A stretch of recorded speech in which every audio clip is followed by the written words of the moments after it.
Nous allons aborder aujourd'hui un exercice de type CCF pour des classes de Bac Pro sur des suites géométriques. Dans un but de remise en forme, vous vous fixez un objectif de 10 000 pas par jour. Vous décidez de faire aujourd'hui 4 000 pas, puis d'augmenter tous les jours de 4% votre nombre de pas. On appelle U1 le nombre de pas réalisés le premier jour, U2 le nombre de pas réalisés le deuxième jour, U3 celui réalisé le troisième jour, et enfin UN le nombre de pas réalisés le nème jour. Premièrement, on vous demande de déterminer la nature de la suite UN et de préciser sa raison. Pour calculer le nombre de pas réalisés le deuxième jour, je pourrais calculer l'augmentation, puis la rajouter au nombre de pas du premier jour. Ou plus rapide et surtout plus pratique, je peux tout simplement multiplier par le coefficient multiplicateur 1 plus t sur 100. Ici, ça nous fera 1 plus 4 sur 100, c'est-à-dire 1,04. Donc pour passer d'un terme à un autre, il va falloir multiplier par 1,04 à chaque fois. Donc on peut dire que la suite UN est une suite géométrique de raison 1 plus 4 sur 100, c'est-à-dire 1,04. Si on avait une baisse de 4%, la raison aurait été de 1 moins 4 sur 100, c'est-à-dire 0,96.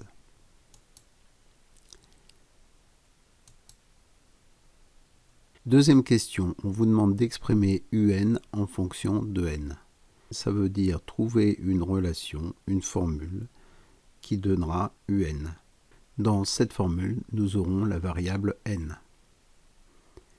Nous allons partir de la formule des suites géométriques. UN est égal à U1 fois Q exposant n-1. Nous cherchons UN. Nous pouvons remplacer U1 par sa valeur, c'est-à-dire 4000. Et Q, c'est la raison, c'est 1,04.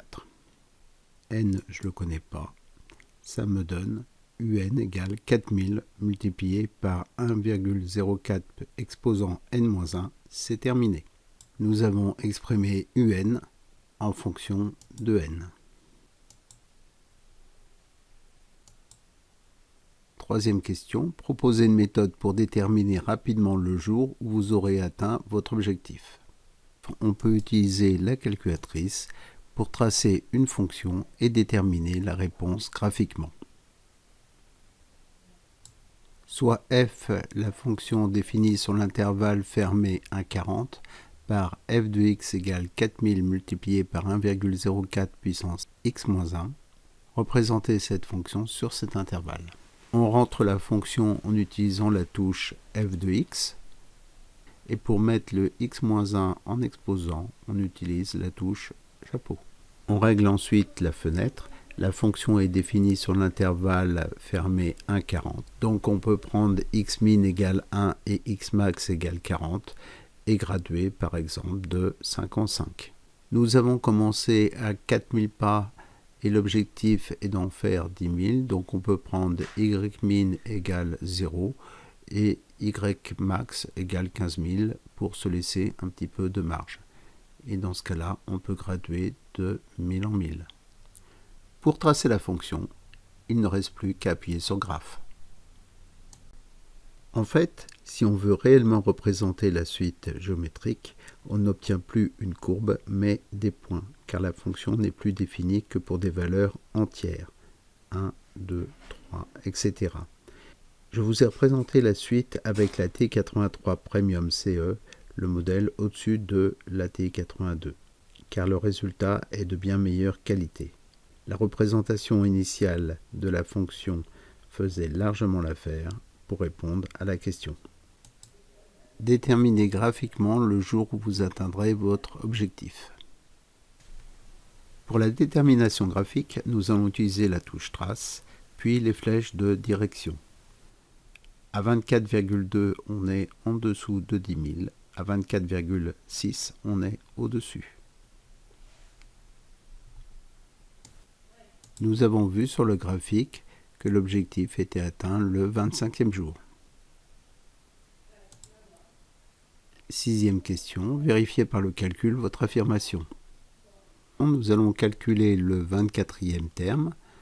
U24, c'est égal à 4000 multiplié par 1,04 exposant 24 moins 1, ce qui nous donne 9858.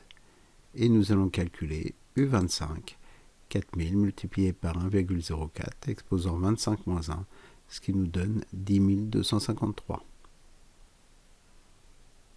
L'objectif a bien été atteint le 25e jour. Septième question. Vous décidez de poursuivre votre progression jusqu'au 30e jour.